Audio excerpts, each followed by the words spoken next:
Right, okay. Well, I'm here with Phil, and I've got a couple of things I wanted to ask you.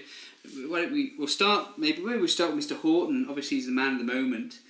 I'm due to go and see him on Tuesday, I think, next week.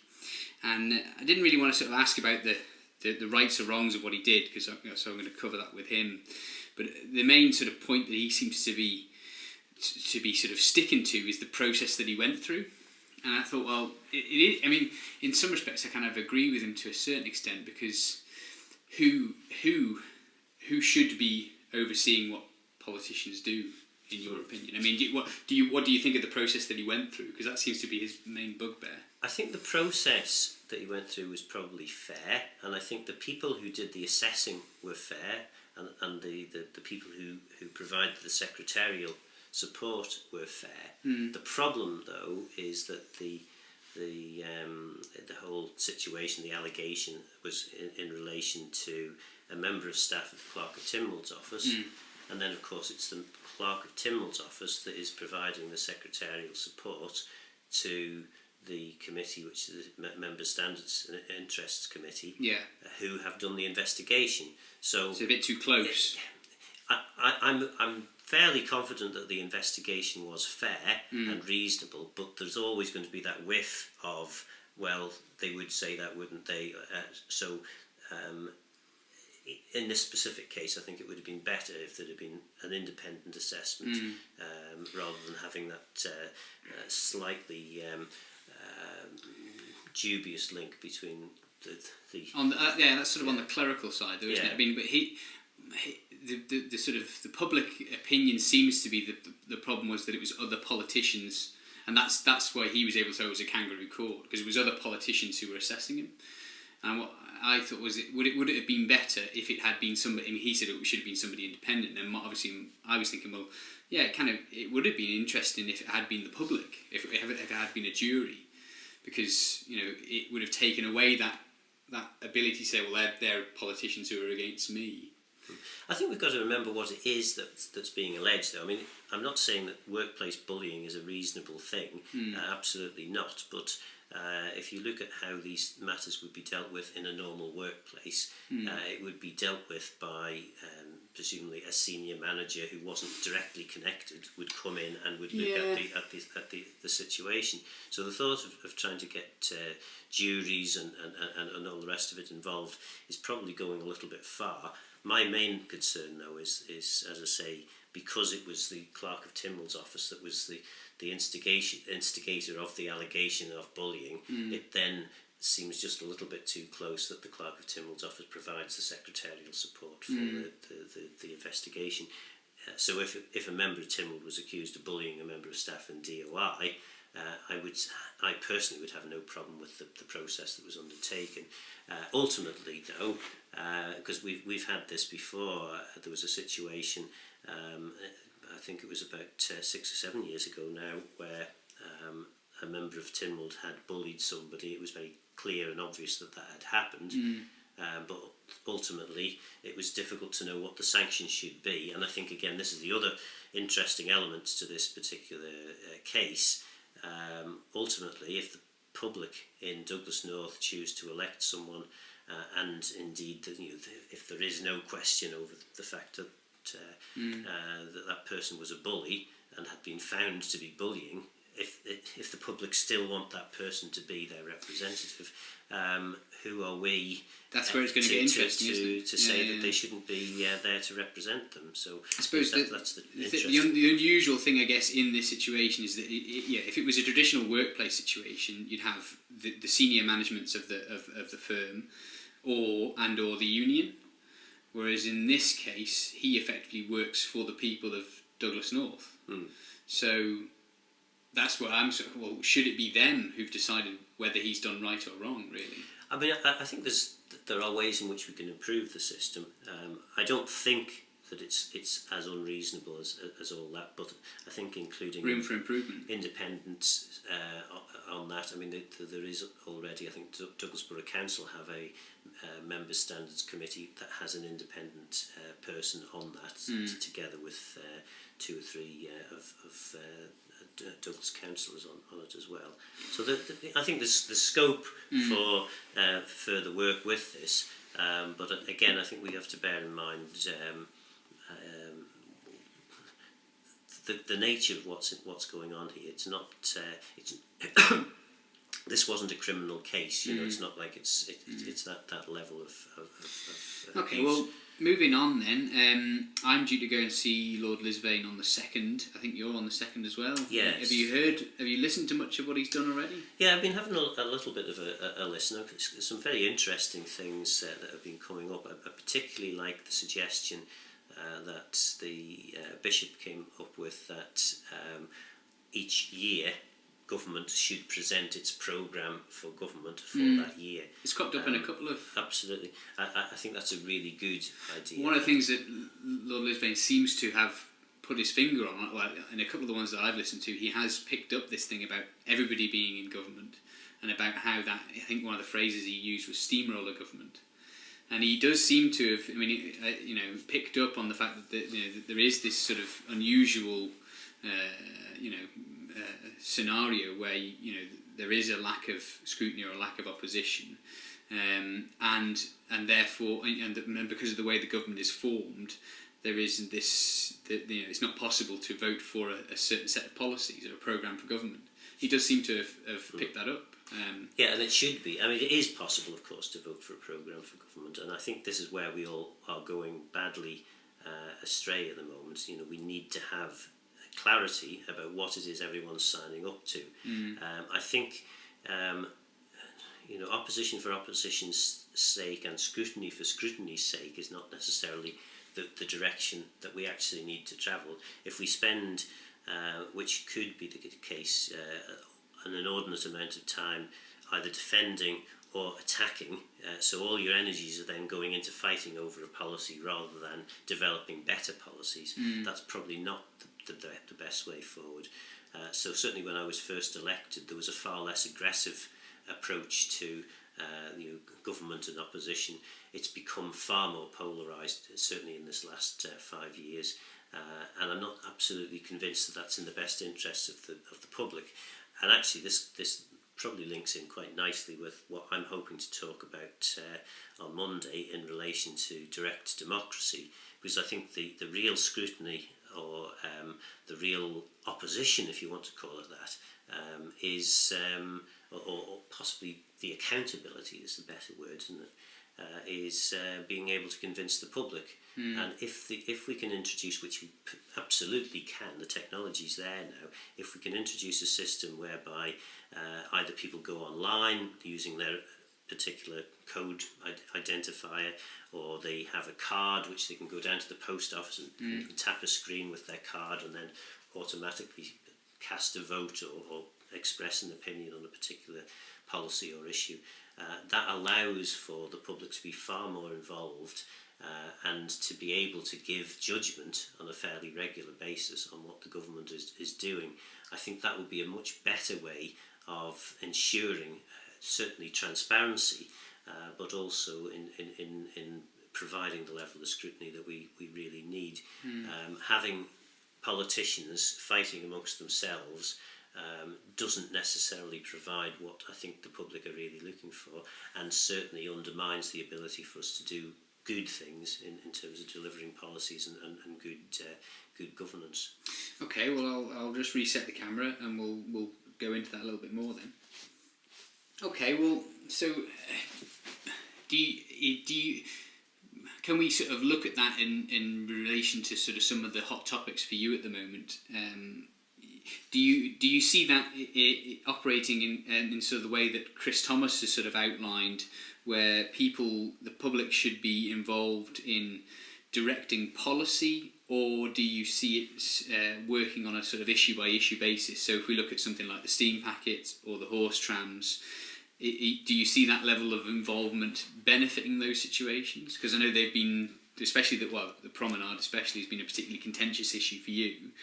Like, I look at it and I think, well, it would have been so much easier for you if you just said, well, these are some options, people can add other options, you know, what does everybody want? Because then you'd have been able to stand back and go, well, okay, this is what we think, you know, but ultimately if the public wants something else, they can have something else. And then of course you get these you get these groups fighting over, we want them on the promenade, you know, you don't want and the horse. The problem with the promenade scheme is that there have been too many ministers involved in the process. So I inherited a process when I was minister 5 years ago. I moved that on a little bit during the 18 months I was minister then. I then inherited a new or a further developed set of plans 3 years later. So it's been a bit of a hodgepodge of a development, really. But inevitably that's how things do happen in Tynwald. So I think we have to bear that in mind. I think there's some very interesting roles, and I think the thing that I particularly like, or the thing that particularly attracts me to the idea of direct democracy, is politicians are are very very concerned about what the public think, despite what the public might think. Actually, politicians really do care about what their public are thinking. Well, you've got to get re-elected, haven't you? Well, inevitably. So they are fairly tuned into that anyway, but quite clearly the public don't believe that at the moment. I think that there's a worrying trend which seems to be accelerating, of people becoming more and more disillusioned, less and less likely to vote, and even when they do vote, far from confident that their vote really means anything. So I think we've got to change that somehow, and I think we have to change it very, very radically. We can't just move gently as we've tended to do in the past. So I think if we talk reimagine about the horse trams, for example, that's probably an easy one, the promenade, because there's so many issues in relation to the promenade, it becomes incredibly complicated. But horse trams, it's fairly clear, do you want them or don't you want them? And in presenting the case for do you want them or don't you want them, you then have to actually drill down a little bit more and explain a bit about the economics and the economic value of the horse trams, but also explain the likely costs, the disruption caused by horse trams, and so on and so forth. So then perhaps you could have 2 or 3 options. You could say, we do want to keep the horse trams, but we would only have them running at weekends, therefore allowing parking over the tram track during the rest of the working week. Or you could have a range of options. You maybe half a dozen different options, and ask people those sorts of questions. Possibly we would need somebody like the Tynwald Ombudsman that's being suggested is moved. I mean, we've already got the legislation for that, but the Tynwald Ombudsman could help craft questions in such a way that they weren't clearly rigged to get the answer that people are looking for. And that way, if we had a vote on the horse trams and 70% responded by saying yes, we want the horse trams, but those in government had decided they don't want to keep them, then government would have to justify to the public why it was choosing to ignore the public, and maybe once or twice there would be a reasonable reason to do that. But I think if you over a course of 2 or 3 years, it was demonstrated that the government ignored the public vote on every single occasion, I think government would be on a very, very rocky road. It may be that we could do something more fundamental than that, but I think we have to remember that Tynwald, the way it's constructed really, it is constructed to pull back anyone with any big and bright and innovative ideas. You tend to have all the sort of the sharp edges rubbed off, so you end up with a fairly low key lowest common denominator policy. So I think we have to be aware that if we are introducing direct democracy, it can't be done, or it's unlikely to be done in a sort of big bang approach. I think it's going to have to be a gradual approach, probably over a 5-year period as people get more used to it. Again, I think the public need to get used to how direct democracy works too. Because I mean, well, as we've sort of been over in the past, you can what you've just sort of been through there is quite a granular approach, on an issue by issue basis. So say, having spoken to Chris, he was more of the idea that it should be in terms of setting a policy direction. Now, you could set a policy direction which would mean that you'd end up with horse trams on the prom. Let's say you set a policy that you want heritage railways, so you don't have to get down to that granular level. Yeah. But in either of those scenarios, you've set a policy which basically means that you're going to have horse trams, or you've actually asked the public directly. In either of those scenarios, there's obviously then the next question, right? You want the horse trams, but then you've got to pay for them, and so you're into that process then of, then there's a taxation discussion, and there's and so on and so forth. So yeah, undoubtedly, it's not just it's very easy to go, do you want them or do you want this or don't you want this? But then there's a whole series of things which comes after that, which obviously, that's not something that people are used to at all. But I think that for me anyway, that's a good thing. I think you have to ask that. Absolutely. You have to ask that next question. I think that what is absolutely clear is we are failing to excite the public's interest in politics. And that should be something of great concern to us. You only have to look at what's happened over the last century, 20th century, with tyrannical leaders getting into power because people have kind of sleepwalked into it. Yeah. My big fear is that we're on the cusp of doing something similar at the moment, where we're not, the establishment, and I would suppose I'd have to class myself as part of that at the moment, are not responding quickly enough to the change in public mood that is absolutely clear.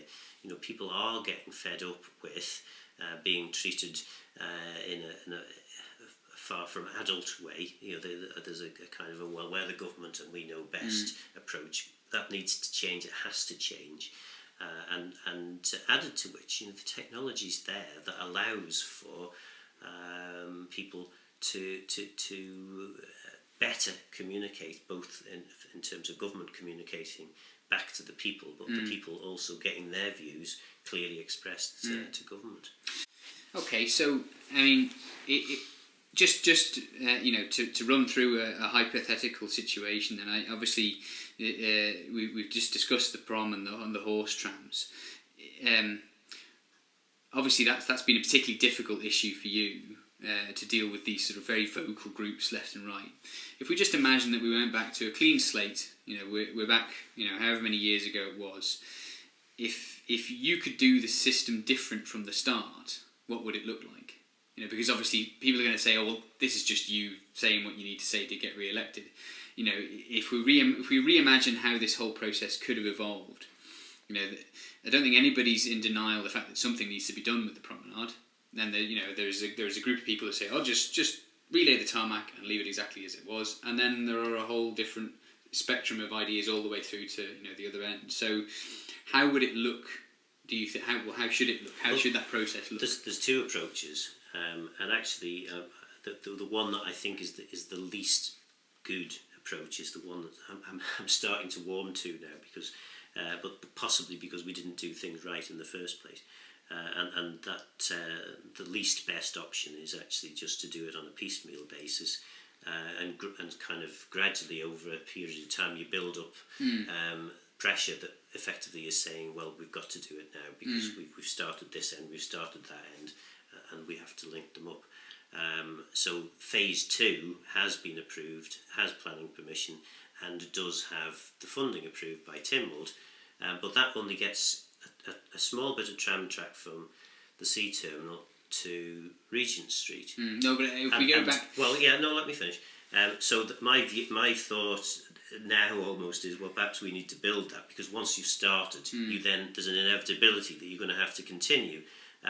What I thought was actually, and this is my preferred option, we need an overall plan for the whole promenade. It is ridiculous to start and do a small bit and then argue whether we should carry on that small bit. In the ideal world, you start off with, okay, we've got this very now dilapidated stretch of road underneath which there is a very dilapidated a load of infrastructure. So we then ask some fairly big, high-level fundamental questions about what is it that people want from their promenade. And we know that they want a smooth road, which is in a good state of repair, and we know that we need the infrastructure underneath it. But what else do we want? So all the stakeholder groups have told us that they want something that looks a very attractive space, which is good for people to use, not just car drivers, and they want to be able to draw people out of Strand Street across the road and onto the promenade. Those are big, bold suggestions that have come from all the stakeholder groups: Douglas Borough Council, the Douglas Development Partnership, Chamber of Commerce. All these different groups have said this. So we've then cracked on and tried to design something like that. But I don't think we've ever tested the public to say that this is the proposal. We want this lovely public space. Do you actually think that that's something that you want, or would you prefer to go for a much, or not much cheaper, a slightly cheaper option, which basically replaces what's there with? Because there has, throughout the process, there has been consultation, and I think this is where the public get hacked off, is that there is a perception that the government doesn't listen to consultation when it's done, and then of course there's the flip side is that perhaps connected to that, a lot of people aren't paying any attention to the consultation anyway, and then complain afterwards once the decision's been made. So would that whole process be turned on its head if you start with a blank sheet of paper, go, look, we need to do something about the promenade because it's in a state. What does everybody want to do? Throw some options on the table and start with that. Start with that for, let's get some, some votes on this now. Do we want to go, full on bling, or do we want to go cheap as chips? Just resurface. I think the other side. Because if you'd started from that point. Yeah, what we've got, though, of course, and it's being demonstrated now with the latest planning application we have in, is two fairly separate and distinct sides in equal number. So one group of people didn't want horse trams to be encroaching onto the walkway. There's another group of people who say we want as much parking as possible. There's another group of people saying, actually, we want to keep the horse trams, and the only way you can do that is by reducing the parking. That's the problem you've got. So you've got all these different groups. The last planning application eventually was rejected because the inspector didn't agree with our railways safety people and felt that it wasn't going to be safe to put tram tracks on the promenade. So the inspector said, you must remove the tram tracks from your design because it's not safe. So we've done that. We put in an application. We now have the tram people saying, this is not right, you have to have the trams in. So I think... But would it not have given you a back... Well, I think the important thing is there's a whole other group of people in the middle there. So you've probably got two extremes. Or maybe there's three different sets of extremes, I don't know. There's loud groups. Loud groups all surrounding the issue. In the middle is the vast majority of the public. I think the great thing about direct democracy is we would have to engage, or we would encourage those people in the middle to engage with this debate, and we would be able to get a far more comprehensive view. So ultimately, there may well be a group that's sitting over here very, very concerned about a particular issue, but the vast majority have said, well, actually, we're going this way, or we're going that way.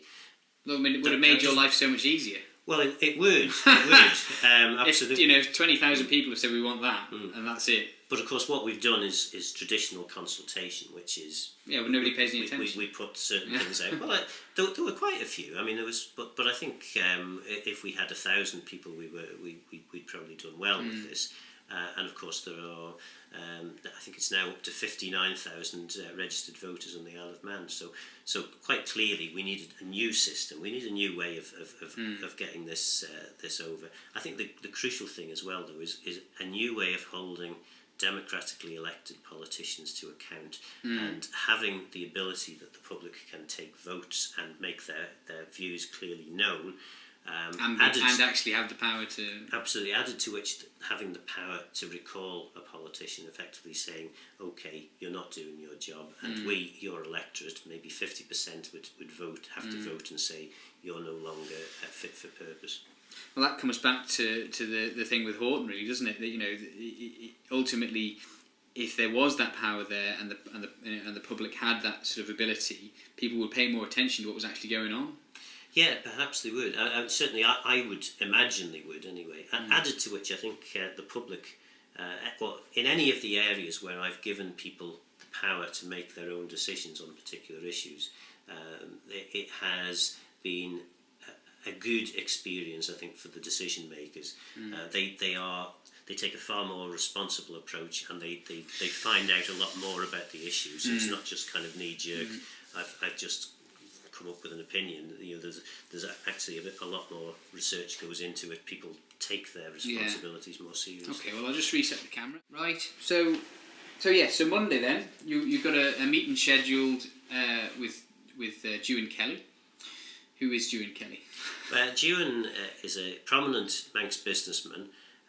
He has been working on ideas surrounding or to do with direct democracy. He's going to give a 15-minute presentation about how direct democracy works elsewhere and potentially how it could work in the Isle of Man.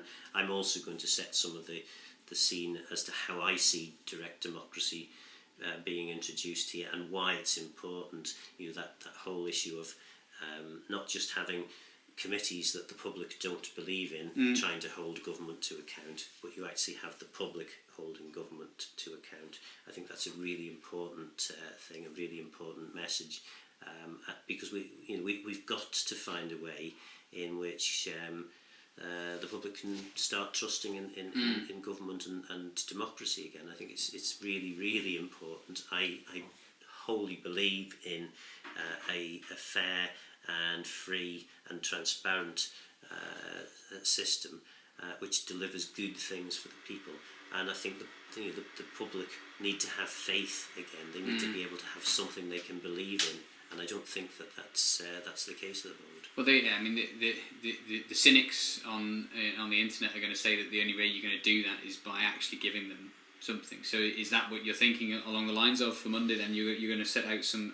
Well, I suppose is this you declaring that you're going to stand, or is this you still testing the water? It's testing the water, because I think if we have the meeting and it is nobody turns up, either nobody turns up, or the people who do turn up very cynically dismiss the whole exercise and say it's all a waste of time.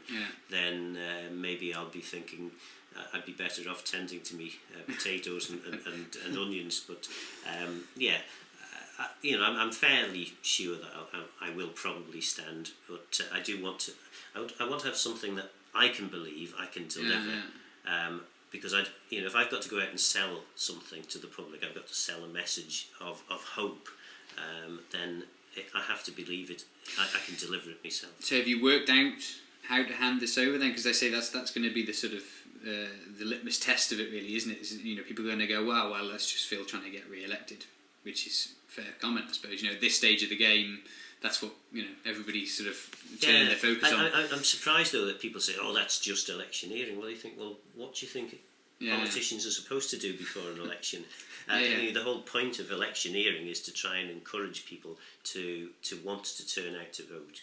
And what I would hope that the public do is listen to people who are electioneering with actual real plans for how they're going to cope with government in the future, rather than saying, well, I'm the voice of experience and I've been around for a long time and I know your dad and I know your mum. No, well, that's it. Are we going to move away from this sort of politics by charm? Yeah. Is this what you're sort of moving towards? Are you are you going to peg out some sort of commitments? Yeah, certainly that's my intention. I want something. I want a plan which is really going to work and is going to be quite a significant shake-up on what we've had before. There have been reforms in Tynwald over the recent decades, but the last 5 years has probably been the least effective in terms of delivering proper constitutional reform. I think it was Steve Roden in his interview with Lord Lisvane said to him that they've been trying to reform Legco for 60 years, and that Lord Lisvane just sort of gave this chuckle and said, "That's a warning, isn't it?" Well, yes, that's exactly what it is. Yeah. If the electorate don't figure out that they've got to push this to demand. Lord Lisvane is one thing, obviously. The coming election is another thing. But if the public don't demand what they want, nothing will change. Yeah, and again, as I said earlier on, your politicians listen very carefully to what the public are telling them. Oh yes, you need to get re-elected. And if the public are not saying in great numbers, actually we need to reform things, we need a different system, then the politicians will not reform things and give a different system. The problem we have, of course, is the people that politicians tend to be listening to are the ones who are already engaged in the process and believe to a certain extent in democracy and will be turning out to vote. The problem we have is that around about 50% of the public don't bother voting at general election time. That's a huge number and something that we should be worrying about, and that number grows every time we have an election. Okay, well, we'll look forward to Monday night then. I'm going to try and get it recorded and get it posted online, so we'll see what people think afterwards. Absolutely. Thank you very much.